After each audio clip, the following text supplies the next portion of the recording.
Una nueva sesión clínica.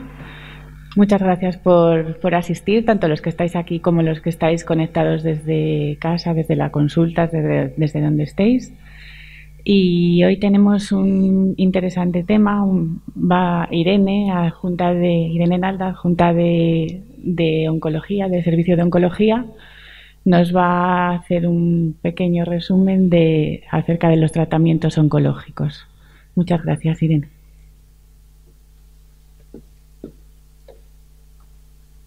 Bueno, hola, buenos días. Como ha dicho nuestra compañera, me llamo Irene Nalda, soy parte del equipo de oncología médica y bueno, me gustaría hacer una revisión con vosotros de los aspectos o de los conceptos básicos más interesantes en cuanto a la medicina de precisión, en nuestro caso la oncología de precisión. Este es un poco el esquema que vamos a seguir durante la sesión de hoy. Inicialmente, bueno, pues revisaremos un poco el concepto básico y los aspectos técnicos que requiere la medicina de precisión y después vamos a hacer un pequeño repaso, un pequeño recorrido con algunos de los tumores más frecuentes y algún otro tipo de tumor también interesante desde el punto de vista de la medicina de precisión para terminar, bueno, pues con los mensajes que me parece más importante que nos llevemos todos a casa. En principio vamos a definir la oncología de precisión, que sería nuestra medicina de precisión. En principio consiste en la toma de decisiones terapéuticas de forma personalizada, teniendo siempre en cuenta tanto las características genómicas y moleculares del tumor como, por supuesto, las características y deseos del paciente. La oncología de precisión nos abre la puerta de poder tener un tratamiento dirigido, lo cual va a implicar una mayor especificidad a la hora de elegir el tratamiento, una mayor eficacia y, por supuesto, en muchos de los casos, una menor toxicidad, lo que repercute claramente en la calidad de vida de nuestros pacientes. No podemos hablar de oncología de precisión o de medicina de precisión sin tener en cuenta la necesidad de los recursos, ¿no?, materiales y la necesidad de los diferentes tipos de test genómicos y moleculares que realizamos tanto en el DNA del tumor, sobre el material del tumor, como podemos realizar también en la sangre periférica del paciente. Es importante que tengamos en cuenta que todas las cosas de las que vamos a hablar hoy, lamentablemente, de momento no son para todo el mundo, sino que bueno, es preciso seleccionar aquellos casos en los que realmente podemos utilizar y podemos hablar de medicina de precisión. ¿Por qué? Pues porque no todas las alteraciones que encontramos son tratables. Algunas son tratables, otras son potencialmente tratables y otras, bueno, pues gracias a la importancia del ensayo clínico y de la figura de los investigadores y del desarrollo, pues van a tener su hueco de tratamiento en algún momento.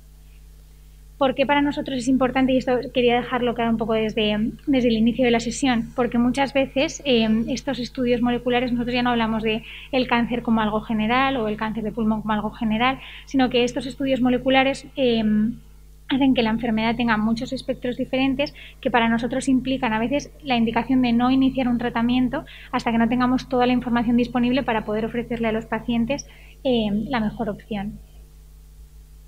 Por otro lado, hay dos términos a los que siempre va a ir vinculado en nuestro caso la medicina de precisión y la oncología de precisión, como son la información, o sea, el poder ir obteniendo y el poder ir acumulando evidencia, creando una red de investigadores y la colaboración entre distintos centros y servicios, así como el reto que supone la medicina de precisión y la oncología de precisión para todos nosotros, desde el punto de vista de tener que estar a la vanguardia de la investigación, pues con lo que eso requiere desde el punto de vista de formación, actualización, colaboración entre centros, como hemos dicho, y por otro lado, desde el punto de vista de que se deben crear o se deben regular planes estratégicos a nivel nacional para poder evitar las desigualdades y las inequidades entre los distintos territorios.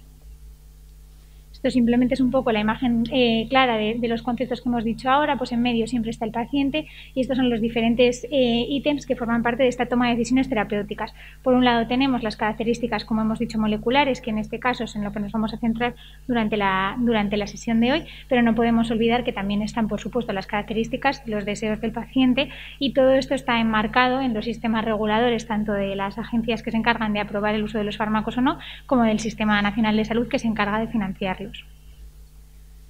La medicina de precisión, la oncología de precisión, tiene cabida en diferentes momentos durante la enfermedad o durante la historia natural del cáncer. Tiene cabida en el momento de la prevención, desde el punto de vista del asesoramiento con el consejo genético en aquellos pacientes que tienen mutaciones hereditarias que les hacen tener una predisposición a desarrollar determinados tipos de tumores. En este sentido, la medicina de precisión nos ayuda a poder disminuir la incidencia en aquellas poblaciones de mayor riesgo o a llevar a cabo programas de screening que nos permitan hacer un seguimiento más exhaustivo con una detención precoz. Pues esto pasaría, por ejemplo, en los síndromes conocidos como el síndrome de Lynch o como el síndrome de cáncer de mama y ovario hereditario con las mutaciones de BRCA que veremos después. Además, la medicina de precisión también tiene implicaciones, por supuesto, a nivel pronóstico, porque conocer esa caracterización molecular y genómica del tumor también nos va a ayudar a poder intuir o a poder conocer mejor la agresividad o cómo va a poder ser la evolución en el pronóstico de nuestros pacientes y, por supuesto, a nivel predictivo en términos de eficacia terapéutica, no solo como dianas de respuesta, como algunas mutaciones con biomarcadores accionables, sino también como aquellas que van a predecir una resistencia a determinados tratamientos, como veremos después, por ejemplo, el caso de RAS en el cáncer de colon. Simplemente por dar no podemos hacer la sesión sin dar unas pequeñas puntadas sobre los aspectos técnicos y la importancia de las técnicas que necesitamos y que son un pilar fundamental en la medicina de precisión. Bueno, sabemos todos que la secuenciación son los métodos y técnicas bioquímicas que utilizamos para poder determinar el orden de los nucleótidos en determinadas cadenas de DNA o de RNA. Tanto especialmente en tejido tumoral, aunque también lo podemos hacer buscando DNA circulante tumoral en la sangre de los pacientes, por ejemplo.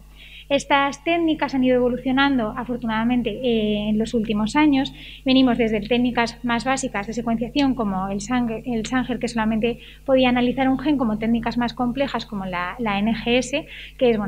este es un pequeño resumen que no nos vamos a meter, pero para que veamos realmente que es un procedimiento muy complejo,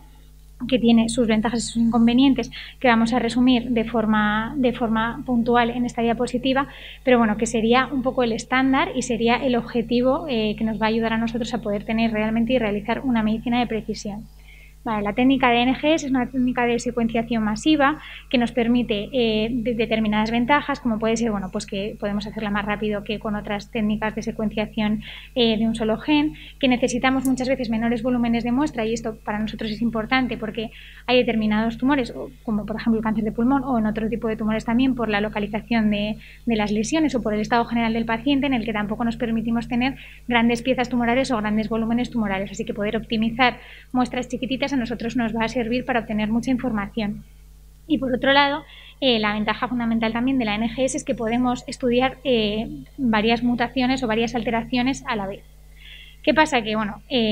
pues como todo tiene sus desventajas, y fundamentalmente el inconveniente más importante que tiene la NGS es, por un lado, el inconveniente económico, porque es una técnica muy costosa, y por otro lado el inconveniente técnico, porque requiere una alta especialización en biología molecular y equipos multidisciplinares que lamentablemente no disponemos en todos los centros. Esto simplemente para que veáis que es algo que nos preocupa a nivel pues eso, de manejo, y que es algo que tanto a los oncólogos en general tenemos muy en cuenta. Este es un extracto de una de las guías de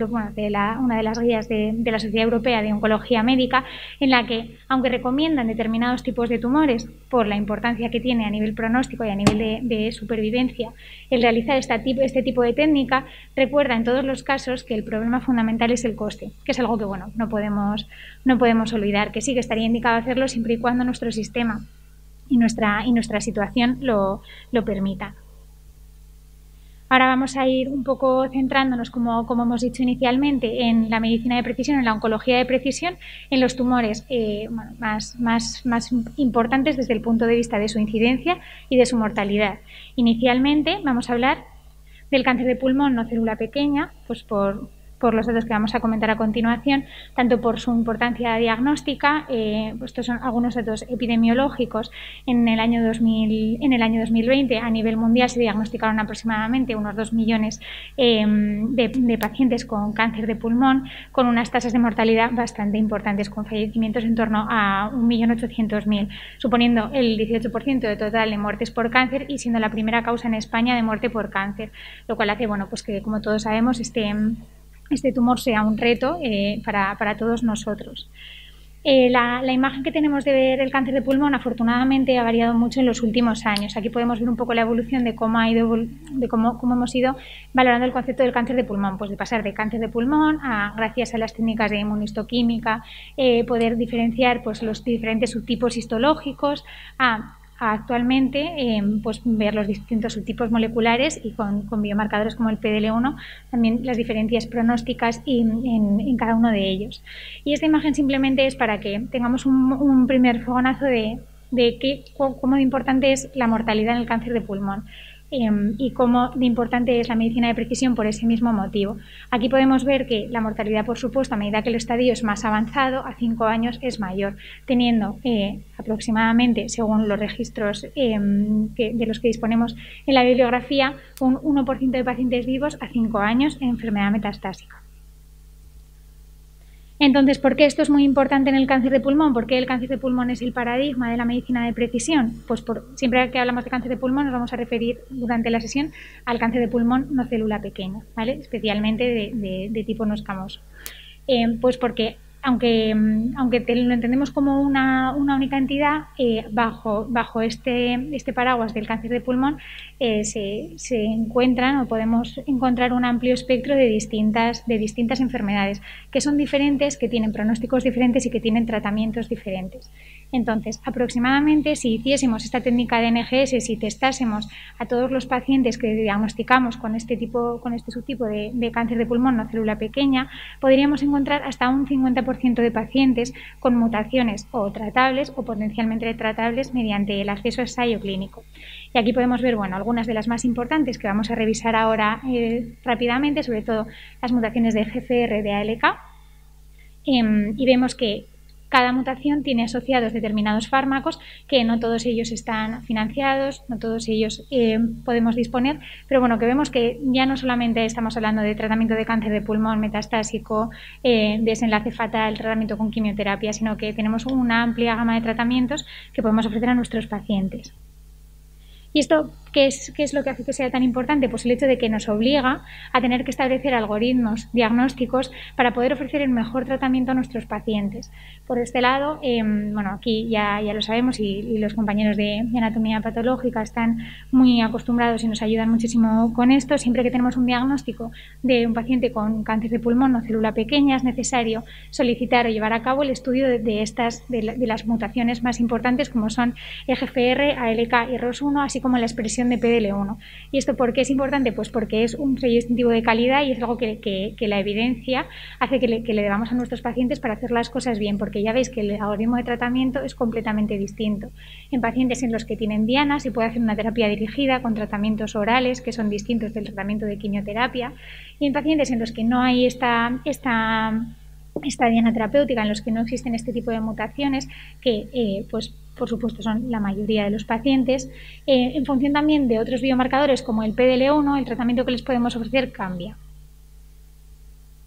Vamos a revisar rápidamente los conceptos más importantes sobre algunas de estas mutaciones. La mutación de GFR es pues la primera mutación descrita en el cáncer de pulmón no célula pequeña, la primera que tuvo tratamiento accionable dirigido. Aproximadamente lo podemos encontrar en torno al 10-15% de los pacientes con cáncer de pulmón no célula pequeña en nuestro medio, y tiene varias implicaciones. Por un lado, la implicación pronóstica, porque bueno, también nos habla de un poco las características de la enfermedad. A veces son pacientes que se diagnostican con mucho volumen de enfermedad, pacientes que también pueden tener avidez, el tumor por metastatizar a nivel del sistema nervioso central.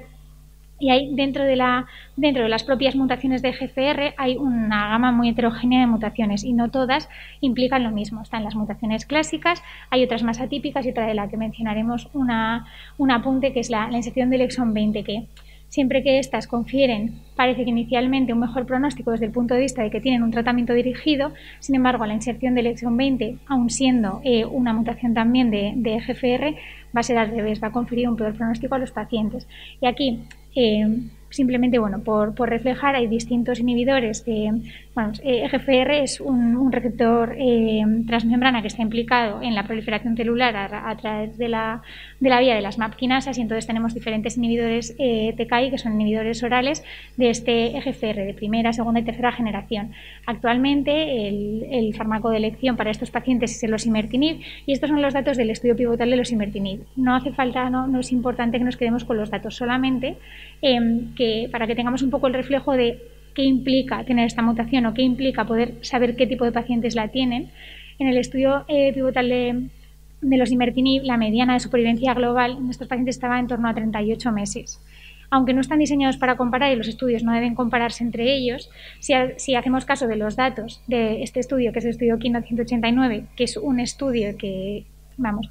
comprueba la eficacia del tratamiento de quimioinmunoterapia frente a solo quimioterapia en pacientes sin mutaciones, vemos que en pacientes con quimioterapia solamente las medianas de supervivencia estaban en torno a 10 meses, en pacientes con quimioinmunoterapia en torno a 22 meses, pero es que en estos pacientes que tienen la mutación las medianas de supervivencia son de 38 meses, o sea que vemos que realmente sí que tiene una implicación, aunque repito, no, el objetivo por supuesto no es comparar los estudios porque no son comparables, no se puede hacer así, pero para que veamos que realmente hay una implicación en términos de supervivencia global. Como decía, no todas las mutaciones son iguales, y simplemente con esta curva quiero que veáis eso, que estos son los pacientes, las medianas de supervivencia libre de progresión de pacientes con mutaciones comunes de EGFR, y esta de aquí con las mutaciones de la inserción del exón 20, o sea que es tan importante catalogar bien a los pacientes que incluso dentro de las propias mismas mutaciones los pronósticos y el manejo sería diferente. Además, esto no solamente es importante en los pacientes que están con enfermedad avanzada, sino que también en pacientes con opciones curativas, con pacientes en adyuvancia, también tiene sentido hacer estas determinaciones y también es importante. Aquí vemos simplemente la gráfica del estudio ADAURA, que es un estudio que se ha hecho en adyuvancia en pacientes con estadios localizados que se han operado, y posteriormente se ha hecho un mantenimiento con osimertinib, que es el fármaco del que habíamos hablado anteriormente. Y vemos que el propio mantenimiento con este fármaco frente al placebo pues aumenta claramente la supervivencia libre de progresión, haciendo que a los 2 años hasta el 90% de los pacientes estén vivos y libres de enfermedad. Del mismo modo, sin querer tampoco extenderme mucho en este sentido, están los reordenamientos de ALK, que también son muy importantes en los pacientes con cáncer de pulmón y que también deben ser testados, menos frecuentes que EGFR, en torno al 5% de los pacientes con cáncer de pulmón no célula pequeña. También nos habla de, a nivel pronóstico, carga tumoral, alta carga tumoral y afectación del sistema nervioso central, y vemos que se repite un poco el mismo patrón. El primer fármaco anti-ALK que se aprobó fue el crizotinib, y vemos que en pacientes con cáncer de pulmón no célula pequeña el uso de quimio que tenía esta mutación de ALK frente al uso de crizotinib, pues el tratamiento dirigido aumenta claramente la supervivencia. Luego, bueno, posteriormente otros fármacos de nuevas generaciones como el adictinib, que es superior a crizotinib. Esto ya estamos hablando aquí en este tipo de pacientes de una tasa de supervivencia a 5 años en torno al 60%, que dista mucho de la que hemos hablado inicialmente con esas supervivencias tan pobres a 5 años en torno al 1%, lo que vuelve a recalcar la importancia de esta medicina de precisión para la supervivencia de nuestros pacientes. Los reordenamientos de ROS1, las mutaciones de BRAF también son pues,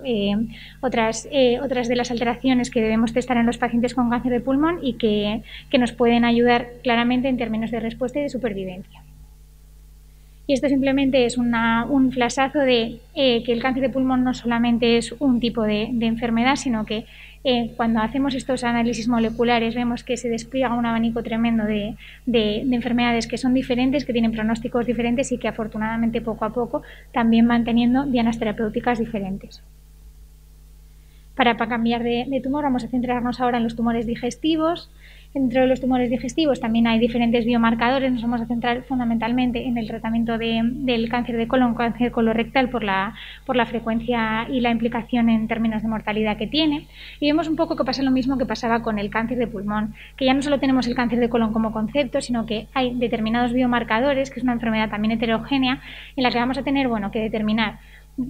Con estos biomarcadores nos van a ayudar tanto a nivel predictivo de respuesta, como por ejemplo los marcadores de inestabilidad de microsatélites o la eficiencia de los genes de reparación del mismatch repair, así como las mutaciones de RAS y de BRAF, que van a servir tanto de valor predictivo negativo como de valor predictivo positivo de respuesta a determinados tratamientos.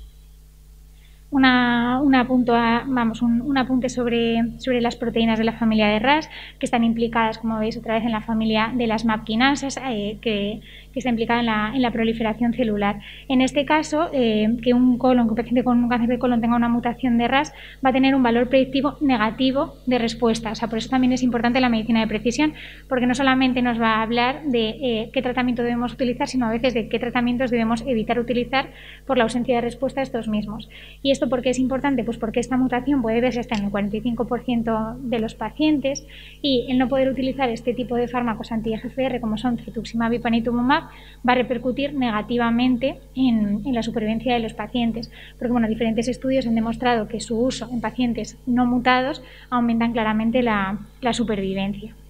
Del mismo modo, las mutaciones de BRAF también deben ser determinadas en los pacientes con cáncer colorectal, especialmente la mutación, la V600, que es la que debe ser determinada como diana terapéutica para determinados esquemas y combinaciones de tratamiento, como por ejemplo en segunda línea los resultados del estudio Beacon, esta combinación de anti-EGFR con inhibidor de MEK y inhibidor de BRAF, de la que hablaremos un poco después, porque aquí vemos que es una segunda línea en pacientes metastásicos con datos que claramente aumentan la supervivencia, tanto la combinación de estos tres fármacos como solo dos de ellos frente a la quimioterapia estándar, y sin embargo pues lamentablemente no podemos utilizarlo con nuestros pacientes porque no está financiado. Un breve apunte sobre la importancia de ER2 también en los tumores digestivos, aunque hablaremos después un poquito más y incidiremos sobre ello en el cáncer de mama, pero para que veamos que también determinar ER2 en los pacientes con cáncer colorectal o con cáncer de la unión gastroesofágica o gástricos, como veremos ahora, tiene la implicación de que abre dianas terapéuticas, abre líneas de tratamiento y abre otras opciones a pacientes con pronósticos que igual inicialmente no eran tan buenos. Y aquí, simplemente algunos de los estudios con buenas tasas de respuesta, algunos están abiertos y otros ya hemos obtenido resultados. La importancia de la inestabilidad de microsatélites en el cáncer colorectal y también en otro tipo de tumores como el cáncer de endometrio o el cáncer gástrico. Simplemente por recalcarlo. Los microsatélites son secuencias cortas de nucleótidos que se repiten de forma más o menos variable entre los individuos. Cuando hablaríamos de esta inestabilidad de microsatélites, cuando hay realmente una diferencia entre la longitud de estos microsatélites, entre el DNA del tumor y el DNA del individuo. ¿Y esto por qué es importante? Pues porque esta inestabilidad va a ser un marcador subrogado de que hay un defecto en la función de las proteínas reparadoras del DNA. Estas proteínas reparadoras, si no funcionan, pues por supuesto es un mecanismo de generación de malignidad y de generación de tumores. Estas mutaciones en los genes del emparejamiento de las bases de ADN pueden ser germinales, pueden ser hereditarias, están en la línea germinal, como sería, por ejemplo, el caso del síndrome de Lynch, y también pueden verse de forma somática, pero claro, la única forma de hallar cuáles son los individuos que tienen o los tumores con esta inestabilidad de microsatélites es testando. Por eso es muy importante realizar, el tener un algoritmo claro para testar la inestabilidad de microsatélites, que se hace con inmunohistoquímica. Y simplemente es importante por eso, porque hay casos en los que, en función de cuál sea la pérdida de las proteínas, tendremos que valorar remitir a los pacientes a una unidad de consejo genético, por lo que hemos comentado que si estas mutaciones o si estas alteraciones se ven en la línea germinal, aumenta la predisposición a desarrollar determinados tipos de tumores. Así que volvemos a los motivos en los momentos de la enfermedad en los que la medicina de precisión adquiere relevancia, utilizando el ejemplo claro de la inestabilidad de microsatélites. Habíamos dicho que a nivel preventivo tenía su hueco. Pues tenía su hueco ¿por qué? Por lo que hemos dicho. Si estas mutaciones o si estas alteraciones de microsatélites se encuentran en la línea germinal, debemos remitir a nuestros pacientes a una unidad de consejo genético. Así que la importancia de las indicaciones preventivas. Y por otro lado, la importancia de las implicaciones pronósticas y predictivas. ¿Por qué? Pues porque sabemos que los pacientes con inestabilidad de microsatélites, los pacientes con cáncer de colon en inestabilidad de microsatélites, tienen tendencia a tener un mejor pronóstico. ¿Y esto qué hace? Hace que en estadios más localizados, como el estadio 2, tengan menor riesgo de recaída y podamos evitar el tener que hacer una quimioterapia adyuvante con fluoropiminas, y del mismo modo hace que en estadios más avanzados la inmunoterapia sea una herramienta muy útil en estos pacientes, pudiendo llegar a relegar a un segundo puesto al tratamiento de quimioterapia con los beneficios que se supone en la calidad de vida de nuestros pacientes.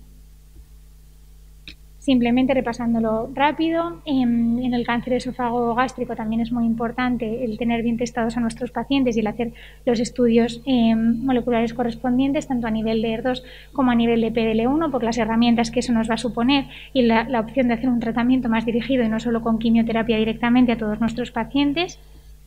Y en el colangiocarcinoma es un tumor que en comparación con el resto de tumores es más infrecuente, pero es un tumor un poco huérfano, por así decirlo, en el sentido de que son tumores con mal pronóstico, con escasas líneas de tratamiento, y en este contexto la medicina de precisión tiene mucha importancia porque, como podemos ver, hay muchos tipos de mutaciones diferentes que podrían abrirnos la puerta a meter a pacientes en ensayo clínico, a ofrecer terapias dirigidas con mejores resultados que la quimioterapia y sobre todo con nuevas alternativas para no sentenciar a nuestros pacientes desde el principio al uso de quimioterapia y ya está. Revisando, entrando en el cáncer de mama, por supuesto, otro de los tumores más importantes, tanto pues por su frecuencia en el diagnóstico, menos afortunadamente por su mortalidad. Ya sabemos que el cáncer de mama ancestralmente se divide en diferentes subtipos moleculares gracias a los estudios de inmunohistoquímica, que esto no es una medicina de precisión como tal, pero podría ser un antepasado de esta medicina de precisión. Estos son los tipos fundamentales de cáncer de mama que tenemos, los luminales, que son fundamentalmente los que tienen receptores hormonales positivos, los pacientes enriquecidos con ampliación de amplificación de ER2, o los pacientes triples negativos en los que no encontramos ni mutación ni amplificación de ER2 ni activación de los receptores hormonales. Pero cuando hablamos de medicina de precisión en el cáncer de mama nos vamos a centrar sobre todo en 3 escenarios. En la enfermedad avanzada, en el cáncer de mama luminal, una vez que los pacientes han progresado una primera línea de respuesta, también tendríamos que hacer un estudio molecular a nivel de descubrir si tenemos pacientes con la mutación de PI3K o incluso pacientes con mutaciones germinales en BRCA, porque esto va a repercutir directamente en las tasas de supervivencia y en la supervivencia global de las pacientes, pudiendo ofrecer distintos tratamientos. Actualmente el tratamiento de primera línea en pacientes con enfermedad avanzada con cáncer de mama luminal van a ser los inhibidores de ciclinas. Sin embargo, como hemos dicho, una vez que hemos progresado esta primera línea de tratamiento, es importante la determinación de esta mutación, porque con los resultados del estudio en segunda línea del SOLAR-1 con alpelisib vemos que las curvas se separan. Para nosotros las curvas siempre son muy, muy importantes porque es una forma muy gráfica de ver que realmente hay un beneficio en el uso de estos tratamientos dirigidos frente a tratamientos previos que teníamos, pues como simplemente el uso de quimioterapia o el uso de tratamientos hormonales. Del mismo modo, la medicina de precisión nos ayuda también en el tratamiento de la enfermedad localizada en el cáncer de mama. Esto es muy interesante. ¿Por qué? Pues porque afortunadamente a medida que tenemos más conocimiento y que tenemos más evidencia, sabemos que determinados subgrupos de pacientes inicialmente de menor riesgo, pues pacientes que tienen tumores más pequeños, con índices de proliferaciones menores, que no tienen receptores hormonales positivos, que tienen o que no tienen afectación ganglionar, no sabemos también hasta qué punto estamos sobretratando a esos pacientes una vez que han sido intervenidas con quimioterapia. Tenemos plataformas que nos ayudan también desde otro punto de vista de la medicina personalizada a poder determinar en función de unos scores de riesgo qué tipo de paciente se podía beneficiar de hacer un tratamiento con quimioterapia y hormonoterapia adyuvante frente a solo hormonoterapia, con las implicaciones que esto os podéis imaginar que tiene, pues la diferencia de estar tratándote después de haberte operado con quimioterapia y luego con hormonoterapia a solamente con una pastilla de hormonoterapia, que también tiene sus efectos secundarios, por supuesto, pero que no son muchas veces comparables a los de la quimio. Y pues igual que decíamos que uno de los paradigmas de la medicina personalizada es el cáncer de pulmón, también lo vemos con el cáncer de mama con amplificación de ER2, especialmente en los últimos años. Bueno, sabemos que ER2 es un receptor transmembrana que también está implicado por diferentes vías en la proliferación celular, que ancestralmente o antes teníamos sobre todo dos anticuerpos inhibidores de ER2, que son el trastuzumab y el pertuzumab. También teníamos otros fármacos que utilizan, que funcionan a nivel intracelular y ahora tenemos, antes teníamos el TDM1, que es un anticuerpo conjugado que también se une al receptor y libera la quimioterapia dentro de la célula para que haga efecto, y ahora tenemos el trastuzumab deruxtecan, que es otro anticuerpo conjugado que también puede provocar, que tiene el mismo efecto, pero con una eficacia distinta que ahora vamos a ver. Esto simplemente es para que veamos que teniendo el ER2 también nos abre diferentes dianas y diferentes puertas de tratamiento para nuestras pacientes. Esto queda reflejado perfectamente en todas las guías. Esta es otra captura de las guías de la Sociedad Europea de Oncología Médica, en la que vemos que tanto en primera como en segunda como en tercera línea hay muchas opciones diferentes para tratar a nuestros pacientes, que al final es lo que buscamos también un poco con la medicina de precisión, seleccionar o encontrar aquellos grupos de pacientes en los que las alternativas terapéuticas sean mayores para poder ofrecer los mejores resultados y mejores supervivencias. Este sería un poco el esquema que utilizaríamos en nuestras pacientes con cáncer de mama ER2 positivo, que pasamos en el pasado tener tratamiento con quimioterapia y trastuzumab y ya está, a tener múltiples líneas de tratamiento con múltiples opciones, incluso ya en tercera línea. Y aquí un poco, bueno, pues simplemente para que lo sepáis, ahora mismo está como muy de moda y que estamos teniendo resultados muy buenos en los tumores con amplificación de ER2 del trastuzumab deruxtecan, que como vemos, bueno, pues si inicialmente el TDM1 era como el primer anticuerpo conjugado que ya nos daba unos muy buenos datos en segunda línea en pacientes con cáncer de mama, ha llegado el trastuzumab deruxtecan, que vemos que triplica prácticamente las medianas de supervivencia libre de progresión con unos resultados espectaculares que bueno, pues que al final consiguen lo que queremos, que es prolongar la supervivencia y la calidad de vida de nuestros pacientes. Por último, en el cáncer de mama triple negativo, que también ha sido un poco un tumor un poco huérfano desde el punto de vista de los diferentes subgrupos del cáncer de mama hasta ahora, porque pues, al no tener receptores hormonales, al no tener esta amplificación de ER2, ahora mismo también es necesario realizar un estudio un poco más concreto de estas pacientes para ver si tienen pues, la alteración de, el biomarcador PDL1 o mutaciones germinales a nivel de BRCA, porque esto nos va a ofrecer la alternativa de poder tratarlas también con inmunoterapia, con unos beneficios claros en supervivencia, así como poder utilizar tratamiento con IPARP, que es un poco el tratamiento dirigido de las mutaciones de BRCA. Sin querer extenderme demasiado, porque las mutaciones de BRCA darían para 2 sesiones por lo menos larguísimas, simplemente, pues igual que hablábamos de la inestabilidad de microsatélites como forma de generación de tumores, tenemos que cuando hay una alteración, o sea, los genes BRCA1 y BRCA2 están implicados en la reparación de las cadenas de las roturas de doble cadena del DNA. Entonces, cuando hay una alteración en estos genes, pues esta reparación no funciona, se acumulan estas roturas, se genera una inestabilidad genómica, lo cual lleva a un aumento del riesgo de malignidad y de tumores, especialmente en el ovario, en la mama, en la próstata y también en el cáncer de páncreas. Entonces, ¿esto por qué es importante? Pues porque nos abre, igual que teníamos con el EGFR, el osimertinib, pues aquí nos abre la opción de poder tratar a muchos de estos pacientes seleccionados con los IPARP. Además, igual que hablábamos de la importancia a nivel preventivo de la medicina de precisión con la inestabilidad de microsatélites, también la tenemos con las mutaciones de BRCA1, bueno, de BRCA1 y BRCA2 a nivel germinal. ¿Por qué? Pues porque estas mutaciones germinales estarían asociadas o definirían el síndrome de cáncer de mama y ovario hereditario, en el que sabemos que hay una predisposición a desarrollar diferentes tipos de tumores, especialmente mama y ovario, pero también páncreas o próstata. Entonces, bueno, también deberíamos remitir a nuestros pacientes con estas mutaciones en línea germinal a unidades de consejo genético.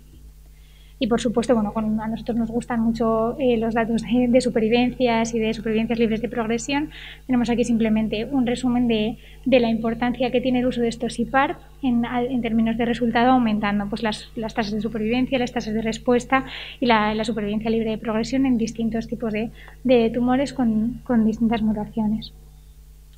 Y simplemente para terminar con la revisión de los distintos tipos de tumores, haciendo una mini revisión del melanoma, no tanto por su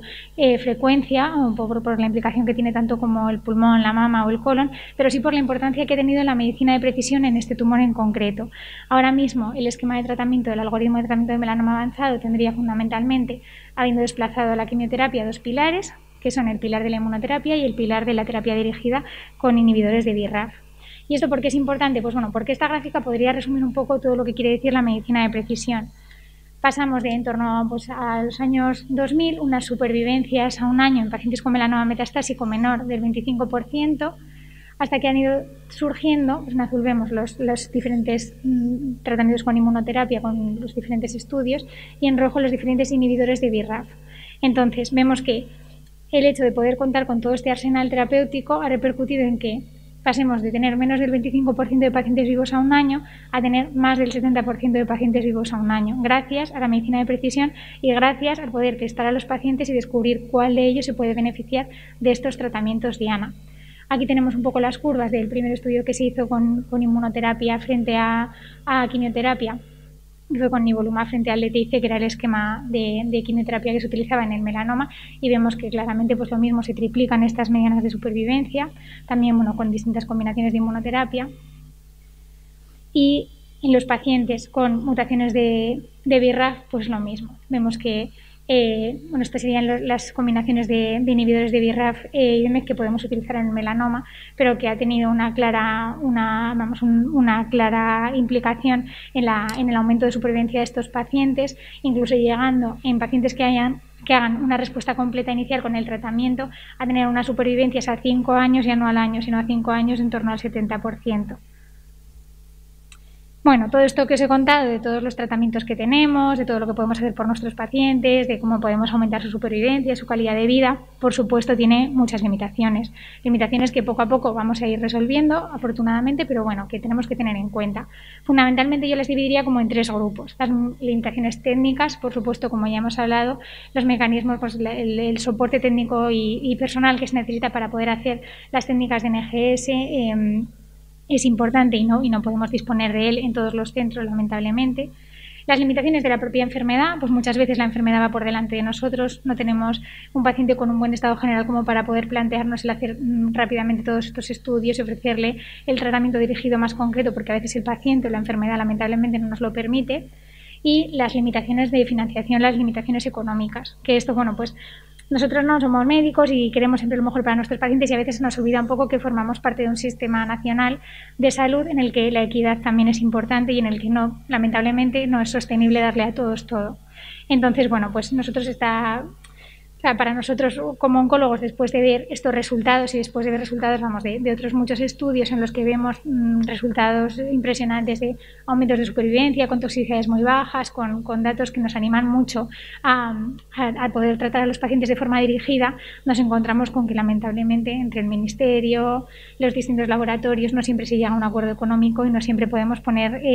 los tratamientos que nos gustaría a nuestros pacientes. Como es, por ejemplo, pues eso es lo que hemos hablado en el cáncer de colon, las mutaciones de BRAF, pues a veces no se consigue que estos fármacos estén financiados, aunque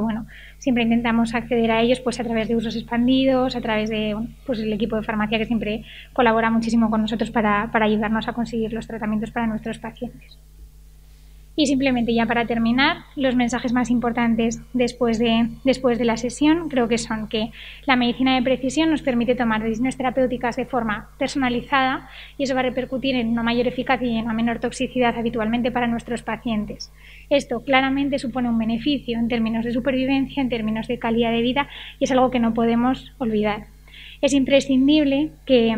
hagamos estas determinaciones, que testemos a nuestros pacientes para poder crear el mejor algoritmo terapéutico para ellos y para poder conseguir realmente este beneficio. Y esto pasa, como hemos ido viendo durante toda la sesión, no solo a nivel de enfermedad avanzada, sino que tiene su cabida a nivel pronóstico, a nivel preventivo y a nivel, por supuesto, predictivo de la eficacia de los tratamientos.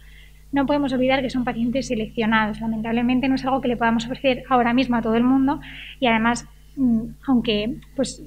pudiésemos, no todos por el momento, con los conocimientos que tenemos, no todas las dianas sabemos realmente qué implican, no todas sabemos si podrían tener un tratamiento efectivo o no. Y luego, por supuesto, como hemos dicho al principio de la sesión, hay 2 palabras que siempre van a ir unidas a medicina de precisión, que es investigación, desarrollo, cooperación y reto. Va a suponer un reto para nosotros a nivel técnico, a nivel económico, buscando siempre el beneficio para todos y la mayor equidad en nuestro sistema sanitario. Esta es la bibliografía que he utilizado y muchas gracias y si necesitáis cualquier cosa pues estamos ahí en la tercera B del equipo de oncología.